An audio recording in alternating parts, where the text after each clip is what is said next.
DPS senior secondary school Ajmer corona से जूझते इस संकट की घड़ी में डीपीएस अजमेर पेरेंट्स के हित में दे रहा है एडमिशन पर आकर्षक छूट, साथ ही स्कॉलरशिप और मंथली फीस पर 20% की छूट। इसके साथ ही बस व अन्य किसी प्रकार का शुल्क अब नहीं लिया जाएगा।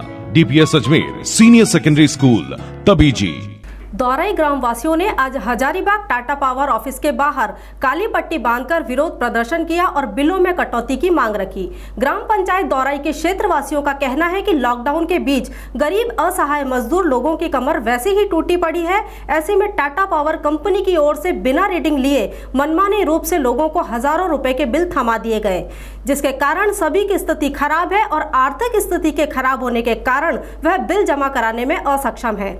ऐसे में टाटा पावर कंपनी व एवीवीएनएल को उपभोक्ताओं को राहत देनी चाहिए। इससे पहले भी ग्रामवासियों ने विरोध प्रदर्शन कर अपना गुस्सा जाहिर किया, लेकिन अब तक कोई ठोस कदम नहीं उठाया गया, जिसके कारण आज काली पट्टी बांधकर विरोध जाहिर किया गया है। आगामी दिनों में भी अगर कुछ नहीं होता है तो एक बड़ा आंदोलन किया जाएगा, जिसकी जिम्मेदारी प्रशासन व सरकार की होगी।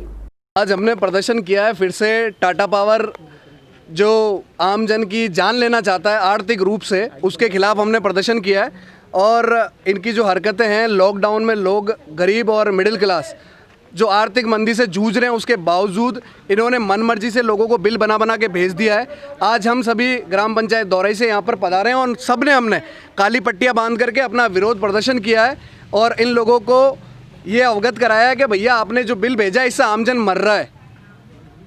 इन लोगों को हमने पूर्व में भी ज्ञात करवाया था कि भैया ये बिल के ऊपर कुछ संज्ञान लो, बिल के ऊपर इनका ध्यान आकर्षित कराने की कोशिश करी, लेकिन उन्होंने बिल्कुल भी परवाह नहीं करी है। और जो लोग भी यहाँ पर अपना बिल या अपनी समस्या लेके आते हैं, उनको सिर्फ एक ही बात की जाती है कि आपको तो बिल भरना पड़ेगा, अगर आप बिल नहीं भरते हैं तो आपका बिजली का कनेक्शन काट दिया जाएगा। इसके अलावा और कोई धमकी मिलती नहीं है और कोई सुनवाई नहीं है। टाटा पावर के ऊपर ये प्राइवेट हो गया, अब इसके ऊपर किसी का दबाव नहीं है ना साहब। सरकारी हो तो हम किसी की बात करें, किसी के पास जाएं, ये सुनने वाला नहीं है। गरीब कोई आएगा 3 घंटे से लाइन में से नंबर आएगा, लाइन का कोई दिक्कत नहीं है, डिसिप्लिन में रहना चाहिए, लॉकडाउन है, सोशल डिस्टेंसिंग का ध्यान रखना चाहिए, लेकिन वहाँ जाके संतोषजनक जवाब तो मिले। हमें भी आने का शौक नहीं, हम रोज़ रोज़ यहाँ पर आके अपनी बात को रखें, लेकिन हमें कहीं तक भी जाना पड़ेगा अपने लोगों के लिए, अपने लोगों की आवाज़ को बुलंद करने के लिए हम जाएंगे। अब हम अगर इन्होंने बात नहीं सुनी, हम इनके एमडी से जाकर के बात करेंगे, विद्युत विभाग में जाकर के बात करेंगे। हमें खुद को मन में खेद रहता है कि लॉकडाउन चल रहा है, अभी कानूनी रूप से हम लोगों को इतना इकट्ठा नहीं होना चाहिए, सोशल डिस्टेंसिंग का ध्यान रखना चाहिए, लेकिन मजबूरी है।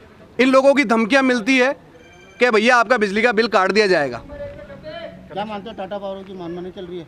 टाटा पावर ने पूर्ण रूप से मनमानी कर रखी है। ये इनकी दादागिरी है साहब, ये इनकी दादागिरी है। इनकी कोई सुनने वाले हैं नहीं, ये किसी से डरते हैं नहीं, ये बड़े लोग हैं।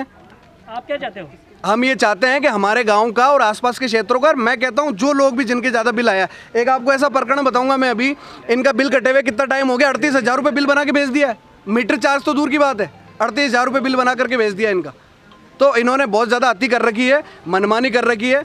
और हम चाहते हैं कि भैया प्रशासन है, जिला प्रशासन है, वो इस रूप में संज्ञान ले और इस बारे में ध्यान आकर्षित करे। पब्लिक पूर्ण रूप से त्रस्त है, पब्लिक को घरों से बाहर आने के लिए मजबूर कर रहे हैं। मैं खुद यहाँ के जयन साहब है रामकिशन जी को पिछले 7 दिन से फ़ोन कर रहा हूँ कि रामकिशन जी मैं आपसे मिलना चाह रहा हूँ, मैं अकेला आके आपसे मिलना चाह रहा हूँ, मेरा फ़ोन उठाओ, मेरे से बात करो। कोई फ़ोन उठाने की कोई वो नहीं है, मेरा फ़ोन वो नहीं उठा रहे हैं।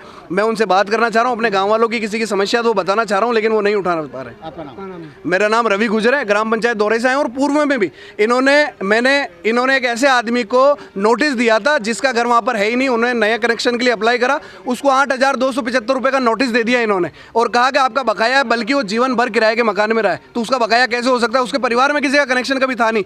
मजबूरन पिछली बार प्रदर्शन करने के बाद इन्होंने 8,200 रुपये माफ़ किए और आज उसके घर में कनेक्शन लगा है। इनकी गलती थी वो।